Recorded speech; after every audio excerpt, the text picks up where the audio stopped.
Now you can stay if you want, but viewer discretion is advised. Y'all over here participating in ritualistic, satanic, sexualized traditions and don't even know it. And yes, I was that kid crying on Santa's lap.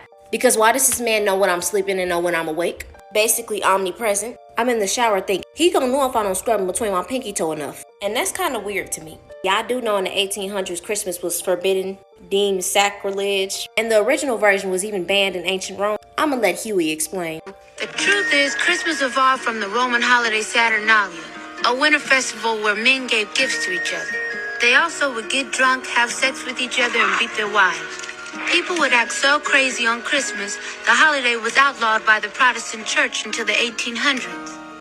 Oh, that's not the darkest parts of the origins of it. Let's keep going. Yeah, Christmas was forbidden, deemed sacrilege. Let's ask Jehovah's Witnesses why they don't celebrate it. These festivals are massively contaminated by pagan customs. So we know that it's originated from a pagan holiday, right? During the winter solstice, December 25th, there were worshippers of a pagan god named Molech, and babies were offered as sacrifices. The statue was made of brass, and burning fire would be in it, and the babies would sit in the hot brass arms of Molech, while the child is arsoned to death. They would beat drums to cover up the screams. And while this was happening, the parents would have a list of wishes that they wanted for the year. So that whole thing of sitting your kids on Santa's lap and taking pictures with them while they're crying, remember where that came from.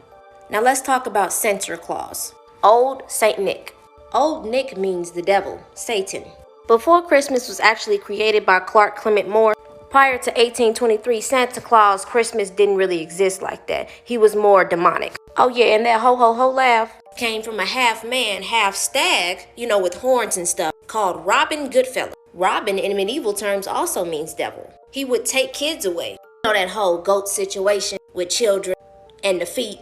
Not to mention that people are engaging in spending all of this fake printed money and don't take the credit for it, knowing what this government is doing to us as citizens. Because it's a jolly time, we forget about the bad conditions of this country. The fake news, fake food, paying for water, trafficking, corruption, tyrannized laws, brainwashing of our children being sent to school to learn how to be slaves, tyrannized laws, inflation of even just trying to survive, working jobs that put us on autopilot for 60 years, code switching like we're robots to serve people who spit in people's face and throw food, grown adults who misdirect their dramatic emotions to teenagers over straws and barbecue sauce. So I get why y'all trying to celebrate these pagan holidays to take the pain away from these messed up conditions of this vibratory rate of consciousness that is affecting our conditions. I'ma go more in detail on my YouTube.